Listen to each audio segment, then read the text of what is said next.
I'm Jake. I'm Tom. And we are VIMTV, Velocities in Music, episode 130 today. We're going to go back and do another Nappy Roots album. Brand new, just came out like a week and a half ago. The 15th? Yeah. Something like that. The Pursuit of Nappyness. What a good name for an album. Tom, do you want to just briefly, we have another episode, we did a throwback, we did Watermelon Chicken and Grits about a month ago, and so there's a lot of history in that if you're really interested in history, but Tom, you want to just touch on the kind of basis around Nappy Roots is a very different group. I won't talk too much about them as a group, but they met in Kentucky, and they're very much about representing the state they come from. As they say in the song from their album Wooden Leather, Kentucky's on the map now, who do you think don't give directions? It was them. So this album, you love it, don't you? Brilliant. This album is very interesting. It's different in sound for them. It's their second album without Our Prophet, which was one of their founding members. And the sound is quite different. They came out in 2008 with the album The Humdinger, which was their third studio album, their first independently released one without Our Prophet. And I felt that The Humdinger was a much stronger release than this one. They actually have a lot in common, I think, and that being that they both have some strong tracks and some just obviously weak tracks. The Humdinger, a lot of tracks that I want to skip over. This album, Pursuit of Nappyness, a lot of tracks that I want to skip over, but to me this is just kind of a downgraded version because the strong tracks on this album are not nearly as strong as the strong tracks on the Humdinger. Right. Still though, very good album. This group is very refreshing, very down to earth and real, and that's what I love about them. Is they're not singing about having sex and getting drunk. Well, I mean, there is some drinking references on here, but not as compared to any mainstream rap you're going to listen to, hardly none. And that is very refreshing to me. They've always had this positivity about them, which I love. And it's interesting because they bumped that aspect up considerably on this album. This album is full of very sentimental, positive, uplifting lyrics. Even like in the first track, Welcome to the Show, probably the best track on this album, I think. Hands down. A line, he's talking about kind of interacting with older generation, and they say, "Do you sleep in them jeans?" And he says, "No." What is it? Like, "No, man, that's the style. Big smile. Haven't felt like this in a while." So you see, even in these confrontations about their looks, about their appearance and attitude, they approach it with a smile on their face and a positive attitude towards life. And I mean, that's just a good setup because you get that through the whole album. Good advice. It says, you can be a winner not through drugs but through school. They're trying to encourage people to live good lives, which you don't get a lot in rap. You don't get nearly enough. However, it's this strange reversal because while their lyrics are getting even more away from the mainstream, their beats are becoming even closer to mainstream hip-hop. Outkast. Yes, and even some of just the R&B pop stuff that you hear on the radio. So that's interesting to me. I think that the back half is much stronger. It has a lot more of the kind of earthy beats, a lot more of the guitar, and I mean even you get a little bit of harmonica and things here and there. But I love this group because they love music, they love rap and hip-hop music, and they love their fans. The last track on the album, All For You, is just a big dedication to their fans.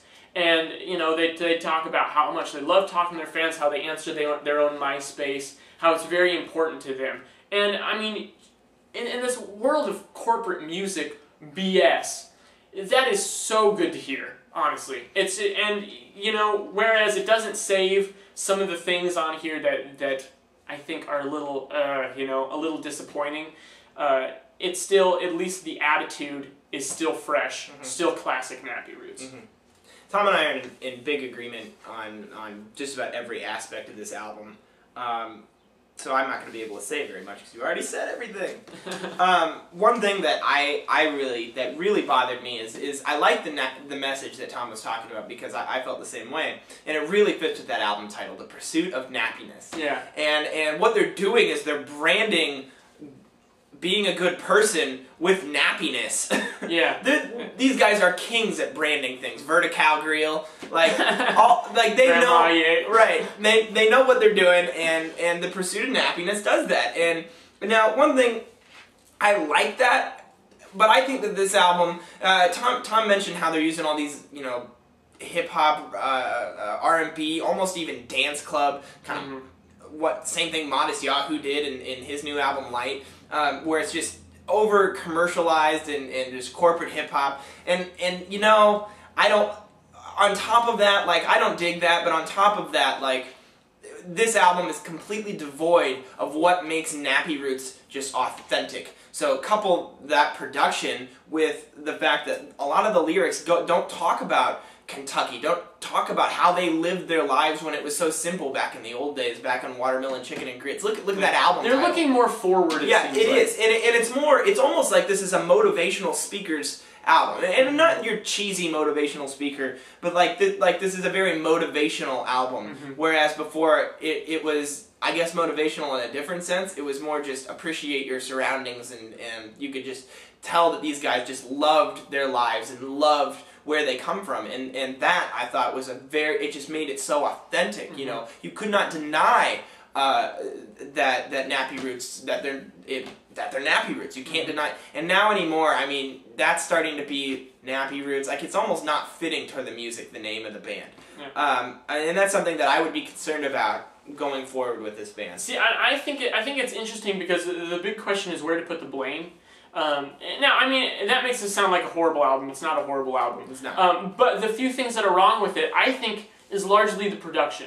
I feel like the guys themselves, as rappers, you know, writing kind of, you know, chorus hooks and verse rap lyrics, I feel like they're doing a great job. I feel like the production is kind of muddled and inconsistent at times. Biggest offenders, track 2, Do It Big, track 3, Fishbowl. Track 2, in the verses, you can hardly hear the rapping because these like synth pads are just hugely washing over the vocals, and I can't hear what they're saying. And then the beat comes in and it feels reverbed out. It doesn't feel tight, and it doesn't work for me. Yet at the same time, when I listen to that song and I analyze what's going on as far as rap songwriting and construction, it's good. It's a good song. But the production ruins it. Same thing with Fishbowl. You get this kind of easy listening kind of vibe, whereas if it was a little more real, if it was a little more crisp and classic Nappy Roots, it would have been a great track, something that would have fit well on wooden leather. So there's lots of, it kind of comes and goes. I know that they had a lot of producers working with them, doing different songs. And that's the unfortunate thing, is that it kills the cohesive aspect that I think every single other one of their albums had. Yep. It feels kind of all over the place. In fact, hopefully we can get the link down there of this. On Wikipedia, there's a page where it says the producer for every track, and I think there's quite a few different ones. And you definitely get that. And this album is 16 tracks long. It's long. Every Nappy Roots album is long. Almost, and I would say every Nappy Roots album is too long. They really, I think here especially, could have just cut out there were some a few of the songs crappy they could have songs. cut out. And it would have been much stronger. If they made a 40-minute album, it would still be awesome. Yeah. They need to understand that. They don't need to make a 60 to 70 to 80-minute album. They could just focus on cutting out some of the crap. Like, they could have cut out track 12, Right Place. They could have cut out track 4, Be Alright, or at least changed a few things about it. I didn't like that one. Yeah. I mean, that's our opinion. Yeah. You want to pick tracks? Yeah. Like I said, the back half of this album, way better. Because when I first listened to this, I listened to the first half and then I had to go somewhere, and I was totally disappointed. And then I listened to the last half, I was like, this is what the first half of the album was missing. I don't get it. But the first track, Welcome to the Show, incredible, classic Nappy Roots song. From there, I'm going to go Know About Me, track 11, and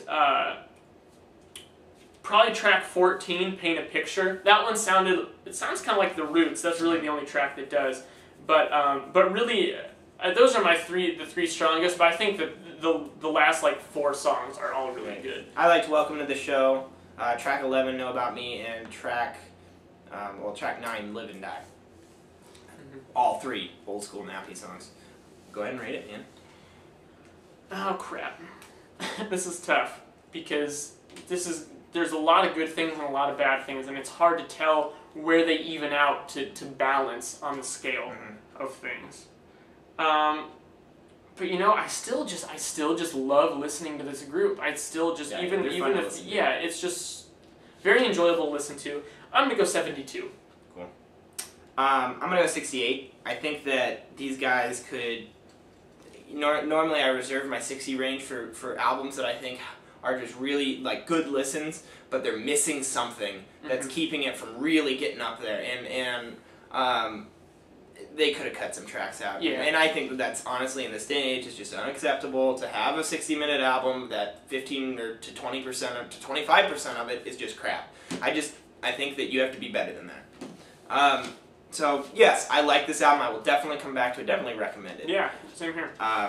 That's it. You want to say anything else? No? Cool. So that was Nappy Roots, The Pursuit of Nappyness. www.velocitiesandmusic.com. Tell us what you think. If you don't like that production, let us know. And if you think that that has a place in Nappy Roots music, leave a comment and tell us. Because we like different perspectives. I'm Jake. I'm Tom. And we are Velocities in Music, moving music critique forward.